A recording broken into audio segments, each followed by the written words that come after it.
जय हिंद दोस्तों। एक न्यूज काफी ज्यादा सर्कुलेट हो रही है।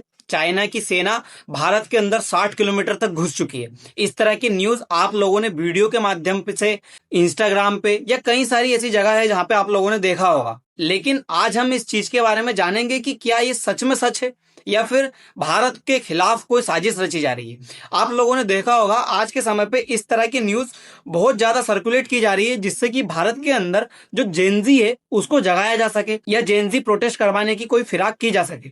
इस तरह के काम भारत के अंदर काफी ज्यादा चल रहे हैं। देश विरोधी घटनाएं बहुत ज्यादा तेजी से सर्कुलेट की जा रही है। तो हम पूरा जानेंगे कि ये न्यूज सच है या झूठ है या फिर यूं ही फैलाई जा रही है।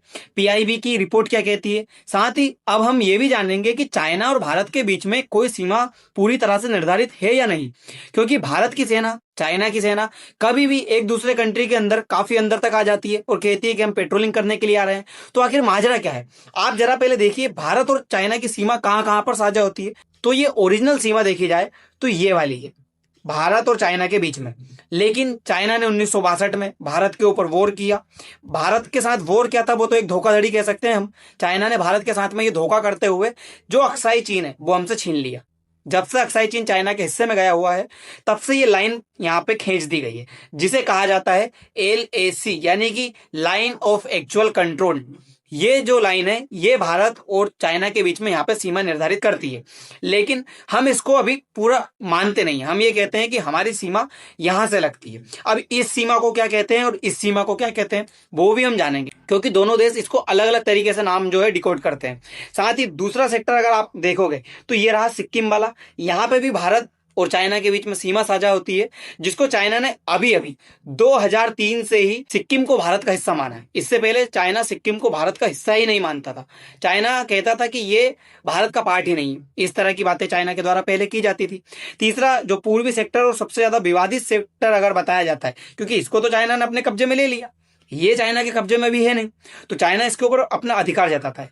चाइना कहता है कि ये मेरा ही है, मैं जब चाहूं इसको अपने में ले सकता हूं। चाइना के द्वारा इस तरह के बयान अक्सर दिए जाते हैं। तवांग वाले हिस्से को वो अपना बनाने की बातें करता है, इसको दक्षिणी तिब्बत का हिस्सा बोलता है। तो ये बाउंड्री कितनी ज्यादा डिवाइडेड रही है, कितनी ज्यादा दोनों देशों के बीच में विवादित रहती है, इन चीजों को भी देखेंगे। अब जरा आप जरा इस न्यूज में देखिए, viral post of all alleged Chinese incursion 16 kilometre inside Indian territory in Arunachal Pradesh. अब इस चीज के बारे में सच है या झूठ है, क्योंकि न्यूज एक वायरल पोस्ट के द्वारा इतनी ज्यादा सर्कुलेट हो गई, लोगों ने सवाल उठाने कर दिए और लगभग हजारों लाखों अकाउंट से ये चीजें अपलोड की जा चुकी है। और कहा जा रहा है कि प्रधानमंत्री मोदी कहाँ है, उनका ध्यान ही नहीं है इन चीज के ऊपर। भारत के अंदर ये सब चीजें घटना घटित हो रही है, हमारी सेनाओं के ऊपर सवाल उठाए जा रहे हैं। तो ये चीजें कहीं ना कहीं गलत है। आप इसमें भी देखिए, चीनी सेना 60 किलोमीटर भारत में घुसाई, क्या है सच्चाई जानिए। सरकार का भी जवाब आ गया। इस चीज के बारे में जानेंगे क्या हुआ है क्या नहीं हुआ है। तो थोड़ा सा आप मैटर को समझिए। दरअसल ये खबर सामने किस तरह से आई, क्या हुआ। चीनी सेना भारत की सीमा में 60 किलोमीटर तक घुस गई, अरुणाचल प्रदेश के ऊपरी सुबनसिरी जिले में। अब ये ऊपरी सुबनसिरी जिला कहाँ है, आपको ये मैप नजर आ रहा होगा, ये है अरुणाचल प्रदेश का। ये जो आपको मैप नजर आ रहा है ये है ऊपरी सुबनसिरी जिला। यहाँ पे एक जनजाति रहती है जिसका नाम है नाहा जनजाति। इस जनजाति के द्वारा ये क्लेम किया गया कि चाइना ने इस एरिया में काफी अंदर तक कैंप बना लिए हैं, सड़कें बना ली है और जो अपनी इंफ्रास्ट्रक्चर है उसको डेवलप करना शुरू कर दिया है। इस हिस्से में चाइना बहुत दिनों से, पिछले लगभग 6 सालों से एक्टिविटीज करता हुआ आ रहा है। सवाल यह है कि अगर चाइना 6 सालों से यहाँ एक्टिविटी कर रहा है तो न्यूज आज ही क्यों निकाली जा रही है, क्यों आज ही इतनी सर्कुलेट की जा रही है। दूसरी तरफ से ये नाहा जनजाति का कहना है कि हम यहाँ पे चारागाह करते थे, जो हमारे जानवर वगैरह है वो चराते थे, तो अब हम वो वहां पे जा नहीं सकते। चाइना की तरफ से इसको रोक टोक की जा रही है।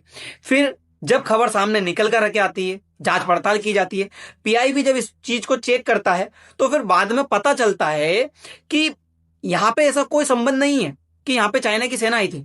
चाइना की तरफ से जो ये बाउंड्री है हमारी, ये इस तरह से डिसाइड नहीं की गई है। दरअसल होता क्या है, चाइना इसको मानता ही नहीं है। चाइना का कहना है कि मैं मैकमोहन लाइन को नहीं मानता। मैकमोहन लाइन को क्यों नहीं मानता, क्योंकि चाइना ने जब से 1959 में तिब्बत के ऊपर कब्जा किया है तब से वो तिब्बत का हिस्सा मानता हुआ आया है। क्योंकि चाइना को देखिए, चाइना के साथ में हुआ क्या, चाइना ने जब से तिब्बत के ऊपर कब्जा किया तब से तिब्बत चाइना का हिस्सा हुआ, लेकिन हम तिब्बत को चाइना का हिस्सा नहीं मानते, तो चाइना फिर मैकमोहन लाइन नहीं मानता। चाइना कहता है कि ये मैकमोहन लाइन ही नहीं है।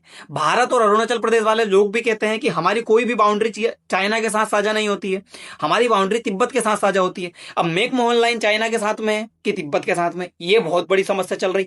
तो ये समस्या चल रही है, तो इसी वजह से बाउंड्री नहीं मानी जा रही है। हालांकि भारत और चाइना के बीच में मैकमोहन रेखा खींची गई है, पर मैकमोहन रेखा कहां से डिसाइड की जाए फिर?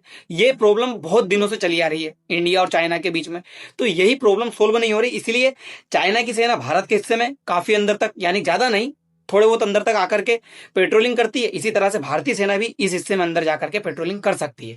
तो ये सिस्टम चला आ रहा है। अब ये न्यूज जो निकाली गई थी कि 60 किलोमीटर तक जो है अंदर आ गई पब्लिक, 60 किलोमीटर तक चाइना की सेना अंदर आ चुकी है, ये पूरी तरह से फेक न्यूज है।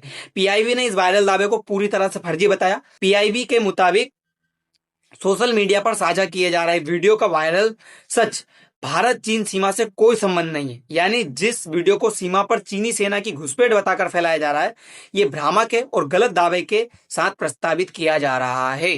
तो आप सोच सकते हैं भारत के खिलाफ किस तरह की एक्टिविटी की जा रही है। शांति से भारत को बैठने नहीं दिया जाए। एक चीज मैं नाम नहीं लेना चाहता, क्योंकि हो सकता है ये वीडियो वायरल ही नहीं होती, मैं अगर उस कंट्री का नाम ले देता हूं, उसके खिलाफ कुछ बोल देता हूं, तो देखिए होता क्या है, वो कंट्री चाहता है, वो खुद अभी एक बड़े युद्ध से उलझा हुआ था और अभी बाहर निकला है। ईरान वॉर में बहुत बुरी तरीके से वो फंसा हुआ था, वहां से वो वैसे ही बाहर निकला। उसके बाद में उसने देखा कि पाकिस्तान में इतने ज्यादा जो प्रोटेस्ट है वो हो रहे हैं, आज पीओके पूरी तरह से जल रहा है। दूसरी तरफ उसने देखा श्रीलंका में तख्ता पलट हो गया, बांग्लादेश में तख्ता पलट हो गया, नेपाल में तख्ता पलट हो गया, लेकिन भारत में क्यों तख्ता पलट नहीं हो पा रहा है? तो वो कोशिशें कर रहा है भारत के अंदर, जो भारत शांत तरीके से चल रहा है, उस भारत को किस तरह से बिगाड़ा जाए, उस भारत में किस तरह से उथल पुथल मचाई जाए। तो पूरी प्लानिंग उस कंट्री की चल रही है। अब आप समझ तो गए होंगे कि मैं किसके बारे में बात कर रहा हूं। उसके बारे में भी अगर आप बताना चाहें तो कमेंट में जरूर बता सकते हैं। देखिए असली खबर क्या थी, उस पूरी असली खबर को अगर हम समझे तो आपको समझ में आएगा कि पिछले दिनों में अरुणाचल प्रदेश में तिब्बत सीमा पर चीन की ओर से नई सड़कें बनाए जाने को लेकर के खुलासा किया गया था। ताजा सैटेलाइट में इस तस्वीरों को काफी ज्यादा वायरल किया गया। ये वाले हिस्से में पूरी तरह से आप देख सकते हो चाइना की तरफ से डेवलपमेंट का काम किया जा रहा था। फिर आगे चल करके जब ये चीजें पता चली, तब सड़क उस विवादित क्षेत्र में दो बस्तियों को जोड़ती हुई नजर आती है। जो सड़क बनाई गई थी वो दोनों की दोनों सड़क बताया जाता है कि चाइना के द्वारा अपने ही हिस्से में बनाई गई थी, और सवाल यह खड़ा कर दिया गया कि भारत के हिस्से में बनाई जा रही है। अब क्यों किया गया, तो उस चीज को अगर देखें तो जो 1959 से चीन के नियंत्रण में है, उसी भूमि के ऊपर वास्तविक नियंत्रण रेखा, जिसे एलएसी कहा जाता है, कि पार स्थित है। नई सड़क 2021 में बसाए गए एक गांव को 2026 में विकसित की गई नई बस्ती को जोड़ती है। इन बस्तियों में हेलीपैड और सीमेंट प्लांट जैसे दोहरे उपयोग वाली सुविधाएं भी देखी जा सकती है। भारत सरकार ने हालिया चीनी घुसपैठ के दावों को खारिज कर दिया है। भारत सरकार का कहना है कि जो भी कुछ चीजें की जा रही है वो चाइना के द्वारा जो 1959 में तिब्बत वाले एरिया के ऊपर कब्जा किया गया था, उसी हिस्से के अंदर की जा रही है। उसे हम अपना हिस्सा नहीं कह सकते। हाँ, हम पेट्रोलिंग के लिए उस हिस्से में थोड़ा अंदर तक जाते हैं, उसी तरह से वो भी पेट्रोलिंग के लिए हमारे हिस्से में आते हैं। तो ये चीजें चलती रहती है, क्योंकि एक डिसाइडेड रेखा नहीं की गई है। अब ये डिसाइडेड रेखा क्यों नहीं की गई, थोड़ा सा आप समझिएगा। देखिए, ये है गलवान वैली, ये पूरा हिस्सा, ये है अक्साई चीन जो चाइना के कंट्रोल में है पूरी तरह से।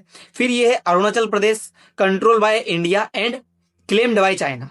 मैंने आपको बताया भारत का हिस्सा ही है, लेकिन चाइना इसको क्लेम करता है। चाइना कहता है कि दक्षिणी तिब्बत का हिस्सा है। दक्षिणी तिब्बत का हिस्सा क्यों कहता है वो, इसको जरा थोड़ा सा ये समझिएगा। यहाँ तिब्बत के अंदर रहने वाले जो लोग हैं, उनका रिलीजन, उनके कल्चर, और यहाँ अरुणाचल प्रदेश के अंदर एक हिस्सा है जिसे तवांग कहते हैं, तवांग मठ, उस एरिया में रहने वाले लोग, उनका हिस्सा, उनके कल्चर, सब कुछ जो है सेम टू सेम है, मिलते जुलते हैं। तो चाइना कहता है कि दक्षिणी तिब्बत का ये हिस्सा हुआ। अब चूंकि तिब्बत चाइना का हिस्सा हो गया 1959 से, तो चाइना कहता है कि ये भी हमारा हिस्सा है। इसीलिए चाइना इसको क्लेम करता है उन रिलीजन कल्चर के माध्यम से, दोनों के सेम है इसीलिए। इस तरह से तो पाकिस्तान के अंदर रहने वाले लोगों के जो कल्चर है वो, और भारत के अंदर रहने वाले मुस्लिमों के जो कल्चर है वो सेम है। तो क्या हम पूरा पाकिस्तान क्लेम कर दें कि पूरा पाकिस्तान हमारा है? वैसे भी हमारा ही है, क्लेम करने की क्या जरूरत। तो ये हिस्से को चाइना इसलिए इतना विवादित बताता है और अपना हिस्सा बताता आया है। अब मैकमोहन लाइन जो है वो इस एरिया में खींची गई है। आप पूरा लाइन को समझ लीजिए जरा। ये जो एरिया में अरुणाचल प्रदेश वाले हिस्से में जो लाइन खींची गई है, ये देखिए, अरुणाचल प्रदेश वाले हिस्से में जो ये लाइन है और ये सिक्किम वाले हिस्से में जो लाइन है, इसको कहा जाता है मैकमोहन रेखा। और ये भारत के उत्तर वाले हिस्से में जो रेखा है चाइना के साथ लगी हुई, इसको बोलते हैं एलएसी। यानी कि ये है एलएसी और ये है मैकमोहन रेखा। दोनों को एक मत समझिएगा आप, दोनों अलग अलग है। तो यही रेखा के साथ में जो है विवादित चलता रहता है। अब भारत और चाइना के बीच में सीमा निर्धारण किस तरह से की गई थी, थोड़ा सा उसका इतिहास देखिए। पहला हुआ था शिमला समझौता 1914 में, जिसके लिए चाइना की तरफ से इसको सीमा ही नहीं माना जाता, चाइना इसको जो है मानता ही नहीं है। ब्रिटिश इंडिया और तिब्बत में रहने वाले लोगों के बीच में ये साइन हुई थी ये रेखा। लेकिन चाइना का कहना है कि तिब्बत अब हमारा है और तिब्बत हमारा है, तो हमारे साथ में डील होनी थी, हमारे साथ में संधि होनी थी। तो ब्रिटिशर्स ने किसके साथ में की थी? तिब्बत वालों के साथ में। तो तिब्बत वालों के साथ में की, इसीलिए हमने ये बाउंड्री को मानना मना कर दिया। तो शिमला समझौता को वो मानता नहीं है, पंचशील समझौता को वो मानता नहीं है, आगे उसको बढ़ावा देने की कोशिश करता है। एक चीज देखिएगा, 1865 में एक सिविल सेवक हुआ करते थे जिनका नाम था W.H. जॉनसन। इनके द्वारा ये रेखा खींची गई थी। कौन सी? ये वाली, ये यहां से ऐसी, यानी कि जो अक्साई चीन है वो भारत का हिस्सा बताया गया था। तो भारत जो जॉनसन लाइन है उसको मानता है, इसे जॉनसन लाइन कहा जाता है, क्योंकि 1865 में उनके द्वारा ये लाइन खींची गई भारत और चीन के बीच में सीमा को निर्धारण करने के लिए। तो भारत कहता है कि अक्साई चीन भारत का हिस्सा है, इसलिए हम जॉनसन लाइन मानते हैं। और एक मैकडोनल्ड नाम का था जिसके द्वारा ये लाइन खींची गई थी ये। तो चाइना इसको मैकडोनल्ड लाइन कहता है और चाइना कहता है कि हम इस लाइन को मानते हैं, जिसमें अक्साई चीन चाइना का जो सिंजियांग प्रोविंस है उसका हिस्सा बताया गया है। तो इस हिस्से को चाइना मानता है अपना। तो ये जो चीजें चली आ रही है दोनों देशों के बीच में, वो विवादित क्षेत्र बना हुआ है। आप इन चीजों को पढ़ सकते हैं, अगर ध्यान से पढ़ना हो वीडियो को रोक करके आप देख सकते हो पूरा। साथ ही भारत और चाइना के बीच में 3 सेक्टर में पूरी तरह से सीमा विवादित चल रही है। अगर ये 3 सेक्टर देखें, मैं आपको पूरा बताऊं, तो ये है पश्चिमी सेक्टर, जिसे वेस्टर्न सेक्टर कह देते हैं। ये वेस्टर्न सेक्टर अक्साई चीन वाले हिस्से में हिमाचल प्रदेश, कुमायूं गढ़वाल, उत्तराखंड वाले एरिया में आता है। फिर ये सेंट्रल सेक्टर जो कि ये आ जाता है सिक्किम, और फिर ये ईस्टर्न सेक्टर जिसमें अरुणाचल प्रदेश वाला हिस्सा आता है। अब इसको थोड़ा सा समझिए। जो पश्चिमी क्षेत्र है ये विवादित क्यों है? इसमें अक्साई चीन क्षेत्र वाला शामिल है। ये मूल रूप से जम्मू कश्मीर का राज्य का हिस्सा बताया जाता है, जो कि कौन सा? अक्साई चीन है, जिस पर चीन अपने स्वायत्त सिंजियांग क्षेत्र के हिस्से के रूप में इसको दावा करता है। जबकि 1962 में चीन ने इसमें को अपने कब्जे में लिया था, धोखाधड़ी से ये युद्ध किया गया था, जिसके बाद में चीन ने इस पर अपना प्रशासन जमा लिया। ये जो क्षेत्र है वो लगभग 38,000 वर्ग किलोमीटर एरिया में फैला हुआ है। भारत पूरे अक्साई चीन क्षेत्र के साथ साथ सक्सगाम घाटी, जो कि पाकिस्तान द्वारा चीन को उपहार में दी गई थी 1963 के अंदर, पाकिस्तान के द्वारा ये जो चीजें हैं वो चाइना को दे दी गई थी। सुप्रीम बेड इतना खुश हो चुका था वो, सोचिए उसके द्वारा। साथ ही लेह की एक तहसील है जिसका नाम है दौलत बेग, चीन के दक्षिण में स्थित है।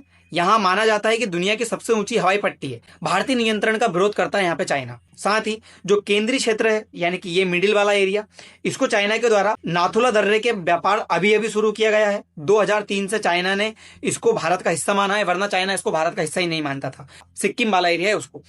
अब पूर्वी क्षेत्र जो है लगभग 90,000 वर्ग किलोमीटर एरिया में फैला हुआ है।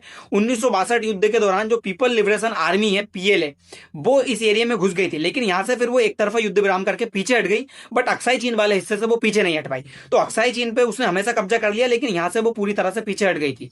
इसीलिए इस एरिया को अब वो फिर से अपना कब्जा बजाना चाहते हैं।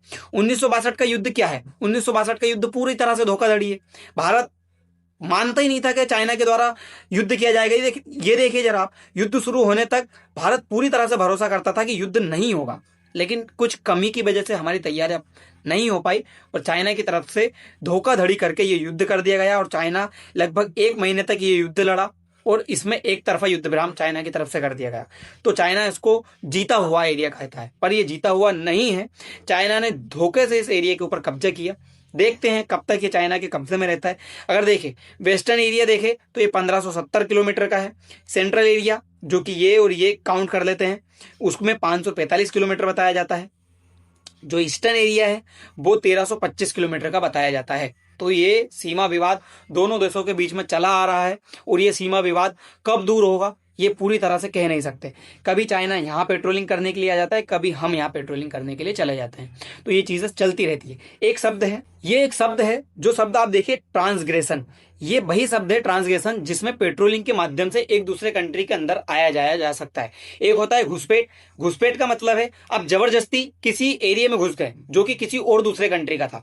एक है ट्रांसग्रेशन, मतलब दोनों कंट्री का नहीं है वो, बस आप वहां पे पेट्रोलिंग के लिए जा सकते हो, आ सकते हो, इस तरह का काम कर सकते हो। तो ये ट्रांसग्रेशन के अंतर्गत आ रहा है। ये जो चाइना के द्वारा 60 किलोमीटर तक अंदर घुसा गया है, ये पूरा का पूरा एरिया इसी के अंतर्गत आता है। तो ट्रांसग्रेशन का मामला है, ना कि घुसपैठ का मामला। तो उम्मीद है आपको ये सारी चीजें बहुत अच्छे से समझ में आई होगी। दोस्तों फिलहाल के लिए इतना ही, मिलते हैं अगली वीडियो में। धन्यवाद।